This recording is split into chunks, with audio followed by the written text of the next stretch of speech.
નમસ્તે વિદ્યાર્થી મિત્રો, ધોરણ 11 વિષય રસાયણ વિજ્ઞાન પ્રકરણ નંબર 2 આજના વિડીયો લેક્ચરની અંદર આપનું હાર્દિક સ્વાગત છે। આજે આપણે સ્વાધ્યાયના પ્રશ્નનો અભ્યાસ કરવાનો છે। એમાં સ્વાધ્યાય પ્રશ્ન નંબર 22 નીચેનામાંથી કઈ સ્પીસીસ સમઇલેક્ટ્રોનિયા છે? પહેલા તો સમઇલેક્ટ્રોનિયા એટલે શું ખબર હોવી જોઈએ, તો કોને કહેવાય? સમઇલેક્ટ્રોનિયા એટલે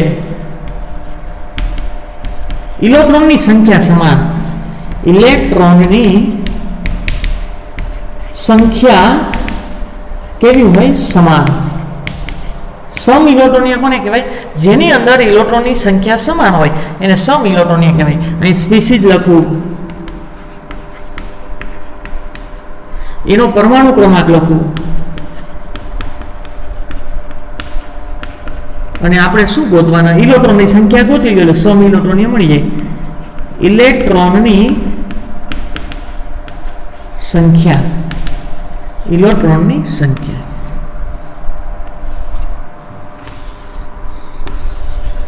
પહેલી સ્પીસીસ છે Na+, બીજી સ્પીસીસ છે K+, સ્પીસીસ એટલે ભાગ, ઘટક જે કયો તે Mg2+, Ca2+, H2- ને આર્ગોન, H2- અને આર્ગોન। હવે એટલું યાદ રાખો, પ્લસનો અર્થ શું? એની પાસે પ્રોટોન વધારે છે અને પ્રોટોન ત્યારે જ વધારે હોય એટલા ઇલેક્ટ્રોન ઓછા હોય। જો પ્લસ હોય, ધન વીજભાર હોય, પ્લસ હોય તો એટલે કે ધન વીજભાર હોય તો તેટલા ઇલેક્ટ્રોન ઓછા હોય, અને જો વીજભાર માઇનસ હોય, વીજભાર છે, જો વીજભાર માઇનસ હોય તો તેટલા ઇલેક્ટ્રોન શું હોય? વધુ, તેટલા ઇલેક્ટ્રોન વધુ હોય, કારણ કે એને મેળવા હોય। તો સોડિયમનો પરમાણુ ક્રમાંક ખબર હોવી જોઈએ। આપણે 2 વખત 1 થી 30 પરમાણુ ક્રમાંક ભણી ગયા છે અને આવડવા જોઈએ તો રસાયણ વિજ્ઞાન ઘણું બધું સરળ બની જશે। સોડિયમનો પરમાણુ ક્રમાંક 11, પોટેશિયમ 19, મેગ્નેશિયમ 12, કેલ્શિયમ 20, સલ્ફર પરમાણુ ક્રમાંક 16 અને આર્ગોન પરમાણુ ક્રમાંક 18। આર્ગોનનો પરમાણુ ક્રમાંક કેટલો થશે? 18। હવે એટલું યાદ રાખો, જો સ્પીસીસ ઘટક જો તટસ્થ હોય તો પરમાણુ ક્રમાંક જેટલા પ્રોટોન અને એટલા જ ઇલેક્ટ્રોન હોય। અહીંયા 11 પરમાણુ ક્રમાંક છે તો તટસ્થ હોય તો 11 હોવા જોઈએ, પણ પ્લસનો અર્થ પ્લસ હોય તો તેટલા ઇલેક્ટ્રોન શું હોય? ઓછા। તો પ્લસનો અર્થ 1 પ્લસ છે તે 1 ઓછો હોય, તો હવે કેટલા થશે? 10। આગળ 19, હવે પ્લસનો અર્થ 1 ઓછો છે એટલે કેટલા થશે? 18। આગળ 12 હોવા જોઈએ, 2 પ્લસનો અર્થ 2 ઓછા છે એટલે કેટલા થશે? 10। આગળ 20, તટસ્થ હોય તો 20 હોય, પણ 2 પ્લસનો અર્થ 2 ગુમાવ્યા છે એટલે 2 ઓછા એટલે કેટલા થશે? 18। આગળ સલ્ફર, તટસ્થ હોય તો 16 હોવા જોઈએ, પણ -2 નો અર્થ 2 મેળવા છે એટલે વધારે હશે એટલે ઉમેરવાના છે, +2 એટલે કેટલા થશે? 18। અને આર્ગોન કંઈ ગુમાવેલાય નથી ને મેળવેલાય નથી એટલે 18। બરોબર। હવે સમઇલેક્ટ્રોનિયા, સમઇલેક્ટ્રોનિયા જેની પાસે ઇલેક્ટ્રોનની સંખ્યા સરખી હોય, સમઇલેક્ટ્રોનિયા કોણ છે?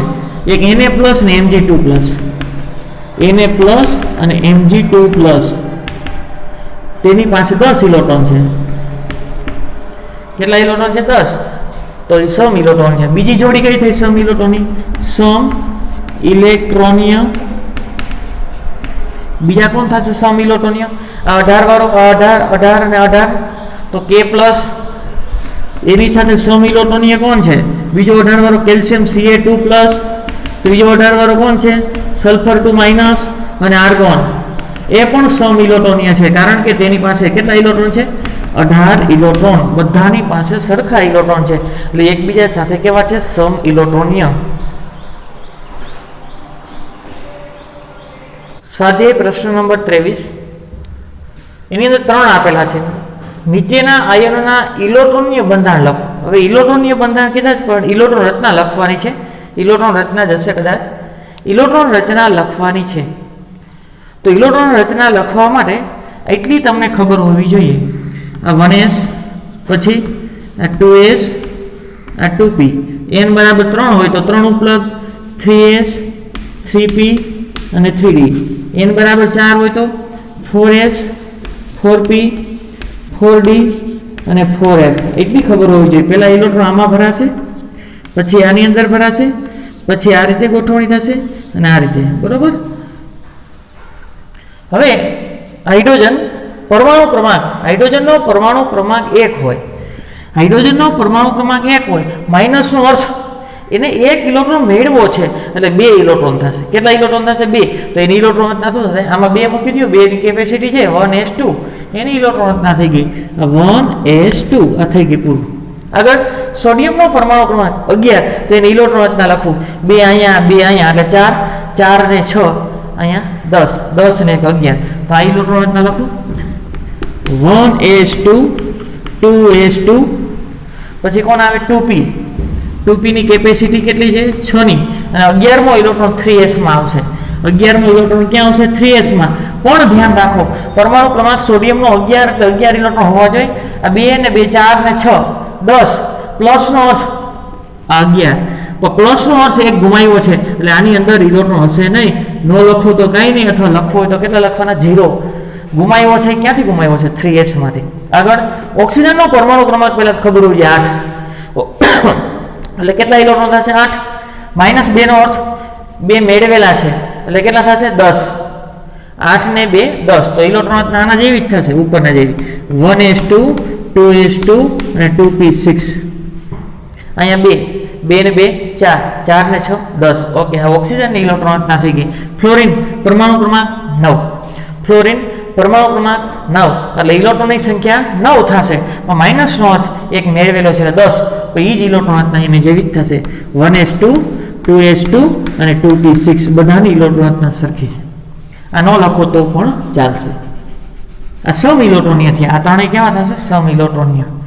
આગળ જો તત્વના સૌથી બહારની ઇલેક્ટ્રોન રચના 3s1 હોય, બાહ્ય ઇલેક્ટ્રોન રચના એક છે 3s1. આગળ બીજાની બાહ્ય ઇલેક્ટ્રોન રચના છે 2p3.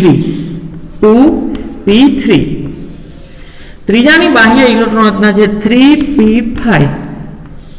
3p5 તરીકે દર્શાવી શકતા હોય તો તે તત્વનો પરમાણુ ક્રમાંક કેટલો હશે? તે તત્વનો પરમાણુ ક્રમાંક આ બાહ્ય ઇલેક્ટ્રોન છે ત્યાં સુધી પહોંચવાનું છે. બરાબર. 3s ગોતો. 3s હાલો, આ 3s અહીંયા છે તો આગળની ભરી દેવાલો બધી. 1s2, 2s2, 2p આમાં કેટલા આવશે? 6 અને 3s માં 1 એટલે એટલા લખી લો. 1s, 2s ને 2p. 1s, 2s, 2p અને 2p. આ 2p પછી શું આવે? 3s. બાહ્ય 3s માં કેટલા રાખવાના? 1. તો અંદરની બધી ભરી દો. અહીંયા 2, અહીંયા 2. p ની કેપેસિટી કેટલી? 6 ની. ઓકે. આગળ કુલ ઇલેક્ટ્રોનની સંખ્યા ઉપર શું દર્શાવે છે? ઇલેક્ટ્રોન 6, 7, 8, 9, 10 ને 1 11 ઇલેક્ટ્રોન છે. તો એવા તત્વોનો પરમાણુ ક્રમાંક 11 જ હોય. અને એવા તત્વોની સંજ્ઞા પણ લખી નાખી. 11 પરમાણુ ક્રમાંક ધરાવતું તત્વ કોણ હોય? સોડિયમ. કોણ હોય? સોડિયમ. આગળ 2p3 સુધી જવાનું છે. 2p3 પેલા 2p ગોતો. આ 2p બહુ જ સહેલું છે, એટલું આવડવાથી એમનો આવડશે. 2p આમાં 3 મૂકવાના, તો આગળની 2 લખી નાખો. આ 1s, 2s અને 2p. પેલા 2p કેટલા મૂકવાના છે? 3. તો આ ભરી દો બધી. અહીં કેટલા લખું? 2. એ is માં 2. તો 2 2 4, 4 5 6 અને 7. 7 ઇલેક્ટ્રોન છે. તો એવા તત્વોનો પરમાણુ ક્રમાંક 7 જ થાય. કારણ કે પ્રોટોનની સંખ્યા પણ 7 હોય, તટસ્થ હોય એટલે. તો 7 પરમાણુ ક્રમાંક ધરાવતા તત્વોનું નામ શું થશે? નાઇટ્રોજન. શું થશે? નાઇટ્રોજન. આગળ 3p5. 3p ની અંદર 5 મૂકવાના છે. તો આગળની 1 2 3 ને 4 કક્ષક લખી નાખો. 1s, 2s, 2p, આ 1s, આ 2s, આ 2p, આ 3s, 3s અને પછી 3p. 3p. હા, 3p ની અંદર પહેલા મૂકી દઉં 5. આ 5. હવે અંદરની બધી ભરી દઉં. હાલો, s માં કેટલા? 2. આ s માં 2. p માં 3. આ s માં 2. હાલો ગણો. સોરી, આ p ની અંદર 6. p ની અંદર કેટલા ઇલેક્ટ્રોન આવશે? 6. 6 7 8 9 10 11 12 12 ને 5 17 ઇલેક્ટ્રોન છે તો એ તટસ્થ હોય તો પ્રોટોન એ 17 હોય તો પરમાણુ ક્રમાંક 17 થયો અને 17 પરમાણુ ક્રમાંક ધરાવતા તત્વોનું નામ શું થાય? ક્લોરીન. શું થશે? ક્લોરીન. આગળ, નીચેની રચના કયા પરમાણુના સંકેત આપે છે? ઇલેક્ટ્રોન રચના આપેલી છે, કોર ઇલેક્ટ્રોન રચના છે. કોર ઇલેક્ટ્રોન કોને કહેવાય? સંપૂર્ણ ભરાયેલો કોષ. આ સંપૂર્ણ ભરાયેલા કોષ છે એને કોર ઇલેક્ટ્રોન રચના કહેવાય, કોર ઇલેક્ટ્રોન કહેવાય. અને બાહ્યતમ બાકીના છે એ બાહ્યતમ ઇલેક્ટ્રોન રચના કહેવાય. તો આપણને ખબર છે હેલિયમ એટલે કેટલા થાય? 2. તો આ 1 ઇલેક્ટ્રોન એટલે ટોટલ ઇલેક્ટ્રોન કેટલા થયા? 3. ઇલેક્ટ્રોનની સંખ્યા 3 થઈ તો પ્રોટોન એ 3 હોય અને પ્રોટોન એ જ પરમાણુ ક્રમાંક કહેવાય તો 3. તો 3 પરમાણુ ક્રમાંક ધરાવતું તત્વ કોણ થાય? લિથિયમ. આગળ નિયોન. નિયોન એટલે કેટલા થાય? 10. 10 ને 2 12. 12 ને 3 15. 15 ઇલેક્ટ્રોન છે તો કેન્દ્રમાં પ્રોટોન કેટલા હશે? 15. તો પરમાણુ ક્રમાંક કેટલો થશે? 15. અને 15 પરમાણુ ક્રમાંક ધરાવતું તત્વ કોણ આવશે? ફોસ્ફરસ. કોણ આવશે? ફોસ્ફરસ. આગળ આર્ગોન એટલે 18. 18 ને 2 20. 20 ને 1 21. પરમાણુ ઇલેક્ટ્રોનની સંખ્યા 21 થઈ. આ બધી ઇલેક્ટ્રોન તમે લખ્યું તો વાંધો નહીં. અહીં સુધી આર્ગોન, પછી આમાં 2 ને 1 એટલે 18 19 20 અને 21 તો એ જ થશે.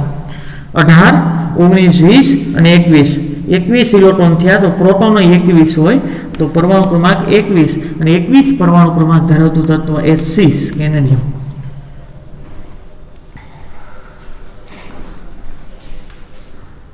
સ્વાધ્યાય પ્રશ્ન નંબર 24. જી કક્ષકોને માન્ય રાખે તેના માટે એનનું મૂલ્ય સૌથી ઓછું શું હશે? જી કક્ષકને માન્ય રાખે તેના માટે પહેલાં તમે લખી નાખો છો એલ બરાબર 0 1 2 3 4 બરાબર. આ રીતે તો 0 તો કઈ કક્ષક આવે? 0 તો કક્ષક કઈ આવે? એસ, અહીંયા પી, અહીંયા ડી, અહીંયા એફ અને અહીંયા જી. તો જી કક્ષક માટે એલનું મૂલ્ય 4 થાય. જવાબ જી કક્ષક માટે એલ બરાબર 4. એલ બરાબર કેટલા છે? 4. તો એવું કહે છે એનનું મૂલ્ય ઓછામાં ઓછું કેટલું હોવું જોઈએ? તો એનનું મૂલ્ય n બરાબર 5 હોય તો જ થાય. એનનું મૂલ્ય n બરાબર કેટલા હોય? 5 હોય તો જ થાય. કારણ કે આપણને ખબર છે કે n બરાબર 1 હોય તો એક જ કક્ષક મળે S. n બરાબર 2 હોય તો 2 કક્ષક મળે S અને P. n બરાબર 3 હોય તો SP D. n બરાબર 4 હોય ને, n બરાબર 4 તો 4 કક્ષક કઈ મળે? SP D ને F. જો n બરાબર 5 હોય, n બરાબર 5 તો 5 કક્ષક મળે કઈ? SP D F અને G. તો જી કક્ષક મળવા માટે n નું મૂલ્ય 4 હોવું, n નું મૂલ્ય ઓછામાં ઓછું 5 હોવું જોઈએ અને l નું મૂલ્ય કેટલું છે? 4. બસ એટલું જ છે. n નું મૂલ્ય ઓછામાં ઓછું 5 હોવું જોઈએ. હવે ચેક કરવું હોય તો કરો.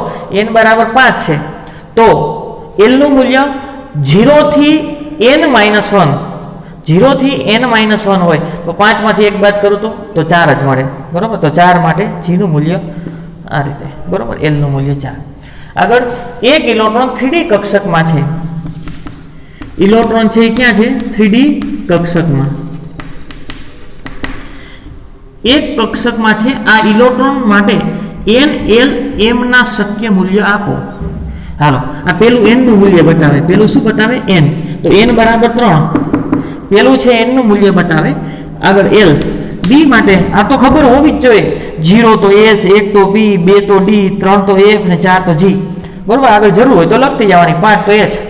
આગળ D માટે L નું મૂલ્ય, D માટે L નું મૂલ્ય, D માટે L નું મૂલ્ય 2. કેટલું થશે? 2. અને ml. ml કેટલું થાય? આપણને ખબર છે -2 થી +2, -2 થી +2 એટલે કે -2 -1 0 +1 અને +2 માંથી કોઈ પણ એક મૂલ્ય, માંથી કોઈ પણ એક મૂલ્ય શક્ય મૂલ્ય કીધા છે. એમાંથી કોઈ પણ એક મૂલ્ય 3D કક્ષક માટે n બરાબર 2, સોરી n બરાબર 3 પહેલો મુખ્ય ક્વોન્ટમ આંક બતાવે, બીજો ગૌણ ક્વોન્ટમ આંક બતાવે અને એમનું મૂલ્ય -l થી +l એટલે કે +2 થી -2 થી +2 અથવા +2 થી -2 એમાંથી કોઈ પણ એક મૂલ્ય હોઈ શકે. આગળ પ્રશ્ન નંબર 26, એક તત્વનો પરમાણુ ક્રમાંક 29 છે. જવાબ પરમાણુ ક્રમાંક કેટલો છે? 29. અને ન્યૂટનની સંખ્યા, ન્યૂટન કેટલા છે? ન્યૂટનની સંખ્યા કેટલી છે? 35. તો એ પ્રોટોનની સંખ્યા ગણો. એવું કે છે પ્રોટોનની સંખ્યા કેટલી થાય? પેલાનો જવાબ, એક તત્વનો પરમાણુ 29 ઇલેક્ટ્રોન ધરાવે છે. તો આવી રીતે લખી શકું, ઇલેક્ટ્રોન ની સંખ્યા બરાબર પ્રોટોનની સંખ્યા. કારણ કે પરમાણુ તટસ્થ હોય એટલે જેટલા પ્રોટોન હોય એટલા જ ઇલેક્ટ્રોન હોય. તો ઇલેક્ટ્રોનની સંખ્યા ખબર છે આપણને? ના. પ્રોટોનની સંખ્યા? ના. તો પરમાણુ ક્રમાંક 29 છે. સોરી, પરમાણુ ઇલેક્ટ્રોનની સંખ્યા આપેલી છે. સોરી, આ ઇલેક્ટ્રોનની સંખ્યા છે. ઇલેક્ટ્રોનની સંખ્યા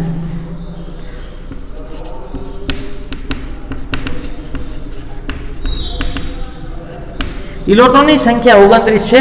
પરમાણુ પાસે જેટલા ઇલેક્ટ્રોન હોય તેટલા જ પ્રોટોન હોય. તો ઇલેક્ટ્રોનની સંખ્યા 29 છે. તો પ્રોટોનની સંખ્યા પણ કેટલી થાય? 29. ચાલો, પેલો મળી ગયો જવાબ. તત્વોની ઇલેક્ટ્રોન રચના લખવાની છે. બીજું, તત્વોની ઇલેક્ટ્રોન રચના. હવે આ જરૂર પડશે. 1s 2s 2p. હવે ડાયરેક્ટ લખી નાખું આર્ગોન પછીની. આપણને ખબર જ છે કે આર્ગોન એવા તત્વોનો પરમાણુ ક્રમાંક 29 કોપર થાય. કોણ થાય? કોપર. આર્ગોન એટલે 18. અહીંયા કઈ આવે? 3d અને અહીંયા 4s. 3d અને 4s. આર્ગોન 18. 18 ને 2 20. 20 ને 9 29. આ ઇલેક્ટ્રોન રચના ખોટી છે. આ ઇલેક્ટ્રોન રચના નિયમ પ્રમાણે ખોટી છે. પેલા ઇલેક્ટ્રોન આમાં કેમ ગયો? એની ઉર્જા ઓછી છે એટલે પછી આમાં આવ્યું. આગળ આ ઇલેક્ટ્રોન રચના ખોટી છે, ધ્યાન રાખજો. 29 પરમાણુ ક્રમાંક ધરાવતું કોપર અપવાદ છે. અહીંયા કેટલા આવશે? 1. અને અહીંયા કેટલા આવશે? 10. સંપૂર્ણ ઇલેક્ટ્રોન રચના જો તમારે લખવી હોય તો આવું બહુનો ચાર્ટ દોરો, એમાંથી તમને સંપૂર્ણ ઇલેક્ટ્રોન રચના મળી જશે.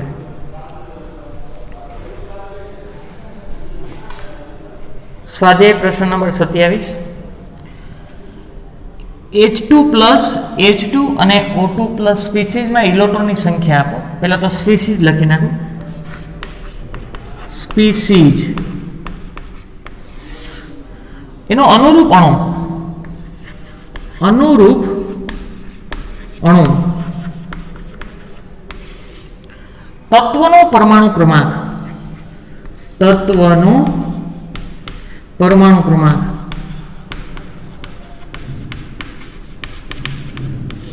અને હવે ઇલેક્ટ્રોનની સંખ્યા.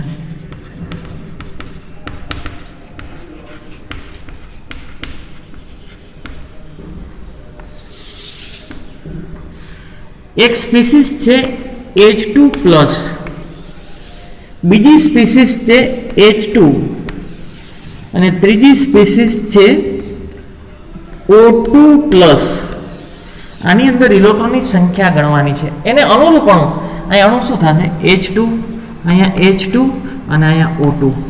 હવે તત્વનો, તત્વ આ તો અણુ છે ને આયન છે. તત્વ હાઇડ્રોજન તત્વનો પરમાણુ ક્રમાંક 1 છે. હાઇડ્રોજન તત્વનો પરમાણુ ક્રમાંક 1 છે.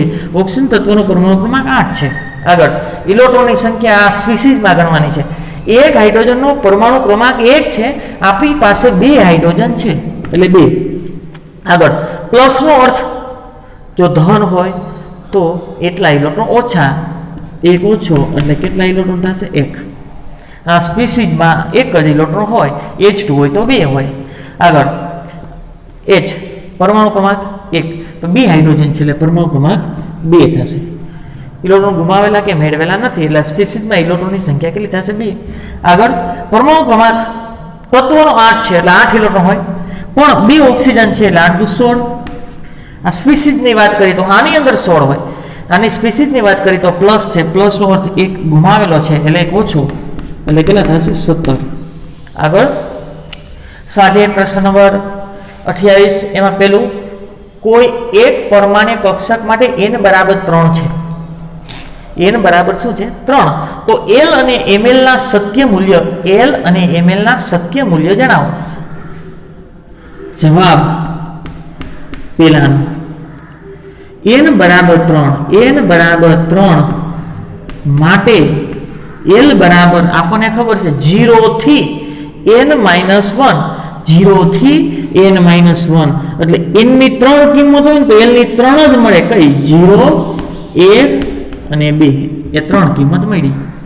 આગળ એના માટે ml ના મૂલ્ય લખવાના છે. જો l બરાબર 0 તો ml બરાબર 0. આગળ l બરાબર 1 તો ml -1 થી +1 એટલે -1, 0 અને +1. આગળ l બરાબર 2 તો ml -2 થી +2 એટલે -1, 0, +1 અને +2. ml ના કુલ 9 મૂલ્ય મળશે. ml ના કુલ 9 મૂલ્યો મળે.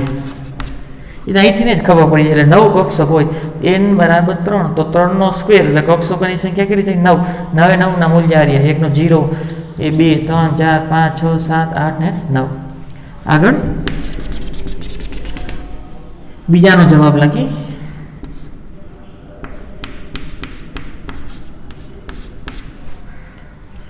થ્રીડી કક્ષક માટે ઇલેક્ટ્રોન ક્વોન્ટમ આંક ml અને l ની યાદી બનાવવાની છે. 3D માટે 3D કક્ષક માટે n ની કીધી નથી કિંમત, પણ તેમ છતાં લખી નાખી. n બરાબર પેલો મુખ્ય ક્વોન્ટમ આંક બતાવે 3 અને બીજો છે કોણ ક્વોન્ટમ આંક બતાવે l બરાબર કેટલા થાય. d માટે l નું મૂલ્ય 0 તો s, 1 તો p, 2 તો d, તો l માટે 2. આ તમારો જવાબ. આગળ બીજું ml ની યાદી બનાવવાની છે. જો l બરાબર 2 તો ml કેટલા થાય -2 થી +2, -2, -1, 0, +1 અને +2. આગળ જવાબ નંબર 3. જવાબ નંબર 3 નીચેનામાંથી કઈ કક્ષકો શક્ય છે. શક્ય કક્ષક નીચેનામાંથી કઈ કક્ષકો શક્ય છે. n બરાબર 1 હોય ને 1 તો એક જ પ્રકારની કક્ષક ઉપલબ્ધ હોય 1s. 1 માં p હોતી નથી, 1 ની અંદર p હોતી નથી.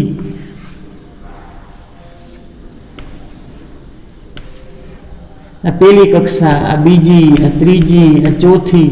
પેલામાં એક જ હોય 1s, બીજામાં બે હોય કઈ 2s અને 2p, ત્રીજામાં 3 હોય 3s, 3p, 3d, ચોથામાં 4 હોય કઈ 4s, 4p, 4d અને 4f. તો n બરાબર 1 હોય ને એમાં એક જ હોય 1s એટલે શક્ય નથી. શક્ય કક્ષકો કઈ નથી, એક 1p નથી. આગળ 2s બીજા નંબરની એમાં s છે, આ બીજા નંબરની એમાં 2s છે. હા ઓકે હાલો.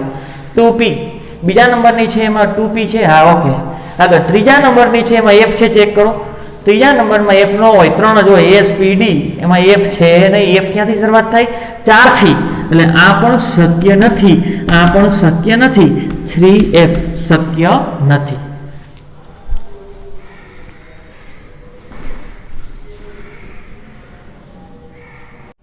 આગળ પ્રશ્ન નંબર 29. s, p, d સંકેતનો ઉપયોગ કરીને ક્વોન્ટમ આંક કક્ષકોનું વર્ણન કરવાનું છે. કક્ષકોનું શું કરવાનું છે? વર્ણન. SPDF સંકેતોનો ઉપયોગ કરી ક્વોન્ટમ આંકની કક્ષકોનું વર્ણન કરવાનું છે. l બરાબર વારંવાર જરૂર પડશે 0 1 2 3 કક્ષક S P D F લખી જ નાખવું, આની જરૂર પડશે. હાલો, કક્ષક કઈ કક્ષક મળશે? પેલું મુખ્ય ક્વોન્ટમાર્ક 1, તો અહીં 1 લખી નાખું. 3 એટલે ત્રીજી કક્ષા, 4 એટલે ચોથી કક્ષા, અને આ 4 એટલે ચોથી કક્ષા. હવે કક્ષક લખવાની છે. L બરાબર 0 તો S કક્ષક, આનું પૂરું આ સંકેત થઈ ગયો. L બરાબર 1 એટલે P 3P, L બરાબર 2 એટલે D, L બરાબર 3 એટલે F. તો આ કક્ષકનો સંકેત થઈ ગયો 1S. n બરાબર 3 ને L બરાબર 1 એટલે 2P થાય. n બરાબર 4, L બરાબર 2 એટલે 4D, n બરાબર 4, L બરાબર 3 એટલે 4F. ઉલટું પૂછી શકે, આના માટે n અને L ના મૂલ્ય લખો. તો પેલો n બતાવે છે અને બીજો શું બતાવે છે? L. આગળ સ્વાધ્યાય પ્રશ્ન નંબર 30. કારણ આપીને સમજાવો કે નીચેનામાંથી કયો ક્વોન્ટમ આંકનો સેટ ધરાવતી કક્ષકો શક્ય નથી. પહેલા તો કક્ષકો લખી નાખી. પહેલા મુખ્ય ક્વોન્ટમ આંક. મુખ્ય ક્વોન્ટમ આંક અહીં 0 છે. શું છે? 0. પછી અહીંયા 1, અહીંયા 1, 2, અહીં 3 અને અહીંયા 3. બરોબર. હવે L0 તો S, L0 તો S. 1 L ની કિંમત 1 તો કઈ આવશે? P. 1P કક્ષક. શું આવશે? 1P. આગળ 1 તો 2P, 3 તો શું આવે? F. 3F. અને L ની કિંમત 1 તો P. કઈ કક્ષક શક્ય નથી એવું કે છે? એ તો બરોબર શક્ય નથી, પણ કારણ એ આપવાનું છે. હવે જો 0S શક્ય નથી.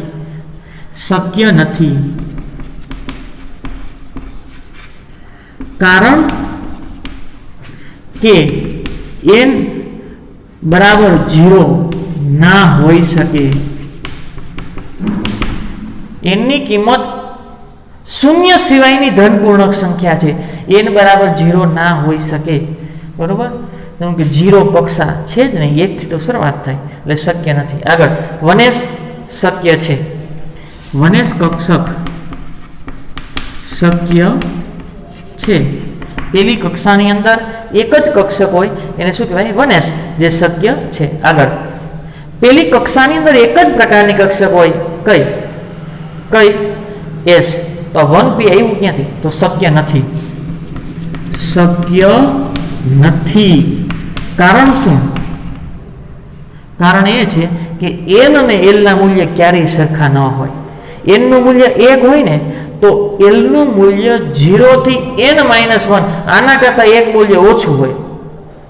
બરોબર. એટલે કે n અને L ના મૂલ્યો સમાન ના હોય તો કેવા હોય? n હંમેશા મોટો જ હોય. કોના કરતા? L કરતા. આગળ 2P કક્ષક. n બરાબર 2 ની અંદર 2 પ્રકારની કક્ષક હોય, 2S અને 2P શક્ય છે. કક્ષક શક્ય છે. આગળ n બરાબર 3. n બરાબર 3 મુખ્ય ક્વોન્ટમ આંક 3 છે. 3 પ્રકારની કક્ષક હોય. કઈ? 3S, 3P અને 3D. 3F આવે? ન આવે. કક્ષક શક્ય નથી. તો કારણ આપવું જોઈએ. કારણ n અને L ના મૂલ્ય સમાન હોઈ શકે નહીં. n અને L ના મૂલ્ય સમાન ના હોય તો આપણને એમ થાય કે આ મૂલ્ય તો સાચું છે, પણ આ ખોટા મૂલ્ય આધારિત આ મૂલ્ય છે. L નું મૂલ્ય ખોટું છે, તો એની સાથે પછી એમની સરખામણી કરવાની જરૂર નથી. આ સ્પિન ક્વોન્ટમ આંકની પણ જરૂર નથી. જો અહીંથી પતી જતું હોય, મુખ્ય ક્વોન્ટમ આંકથી પતી જતું હોય તો L ની જરૂર નથી, અને L થી પતી જતું હોય તો પાછળનાની જરૂર નથી. અને જરૂર પડશે જો આ બે કાયદેસર હોય તો પછી આ ચેક કરવા આપણે. L ની કિંમત 0 તો એની અંદર 1 હોય તો આવી જાય છે. આ છે 1 તો 0 આવી જાય એમાં. આ 0 છે, 0 શક્ય છે. 0 છે તો 0 શક્ય છે. બરોબર. પછી આવું હોય તો ન હાલે, 1 હોય ને -2 હોય તો તોય ન હાલે, +2 હોય તો તોય ન હાલે. આના કરતાં આની કિંમત પાછી કેવી હોવી જોઈએ? એના જેટલી હોય તો હાલે, એનાથી ઓછી હોય તો હાલે, પણ વધારે હાલશે નહીં. આ બે સરખી છે, સાચું નથી કહી દેવાનું, પણ આ મૂલ્ય જ ખોટું છે. આ બે સરખી હોઈ શકે નહીં. n અને l ના મૂલ્ય સમાન ના હોય એટલે કક્ષક શક્ય નથી. હાલો, આ 3p છે, અહીં ચેક કરજો. l નું મૂલ્ય 1 હોય તો m નું મૂલ્ય -1 થી +1, એટલે -1 0 અને +1, તો 0 આપેલું, આ શક્ય છે. 3p કક્ષક શક્ય છે. 3p કક્ષક છે. શું કામ? n બરાબર 3, એમાં 3 પ્રકારની કક્ષક હોય, 3s 3p અને 3d, તો 3p આ રહી.